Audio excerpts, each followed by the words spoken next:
Welcome to Sustainability Soundbites, presented by E&E Leader. Gary Blackout tests NIPSCO grid hardening investments. The storm that devastated northwest Indiana explains why the power went out. The harder question is what years of utility investment have done to improve recovery now that extreme weather has actually overwhelmed the system. As of Northern Indiana Public Service Co.'s 4 p.m. CT update on August 22nd, 30,134 customers remained without power, down from 33,103 that morning, meaning roughly 3,000 were restored in 5 hours as the outage entered its second week. NIPSCO has restored 344,295 customers since the event began, out of 374,500 total outages recorded since the August 11 storm. Gary's substantial restoration estimate stands at Tuesday, August 25th, by 11:59 p.m., nearly 2 weeks after outages began. The immediate cause is not difficult to identify.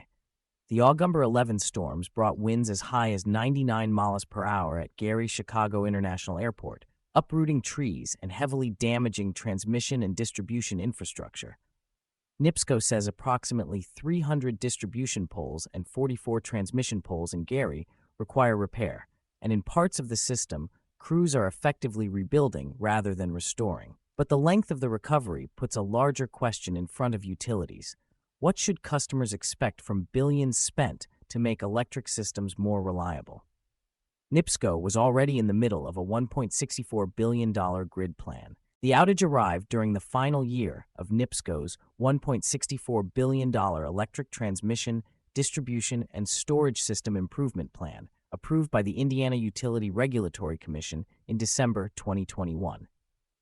The 2022-2026 program covers advanced metering, pole replacements, and substation upgrades, built around replacing aging infrastructure and modernizing the grid. NIPSCO has since won approval for another $769.5 million in infrastructure investment, including pole and line replacement and new substations, with a stated goal of reducing outage durations, an ambition that runs through a broader industry shift toward pricing outage risk directly into infrastructure decisions.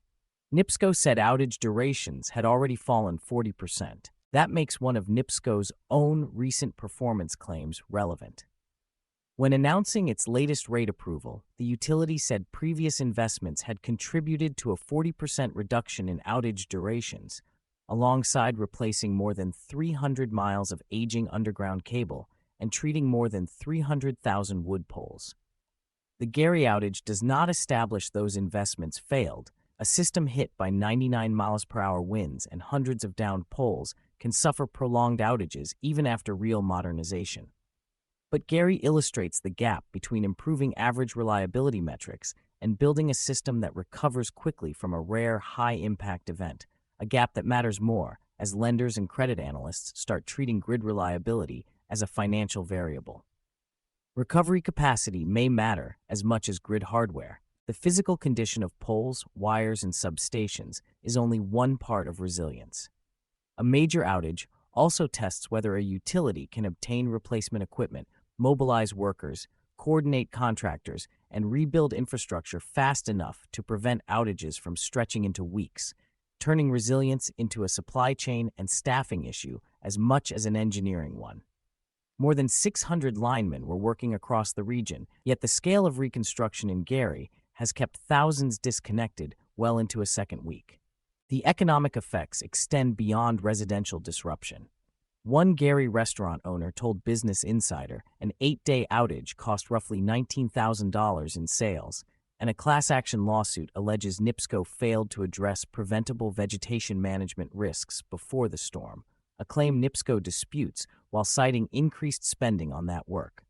Those allegations require evidence and should not be confused with the storm's established cause.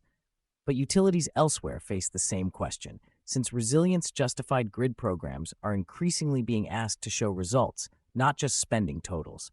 The harder measure may no longer be whether modernization reduces ordinary outages, but what happens when the extraordinary event arrives. In Gary, that recovery is still underway. Interested in a Soundbite sponsorship? Contact our team to learn more.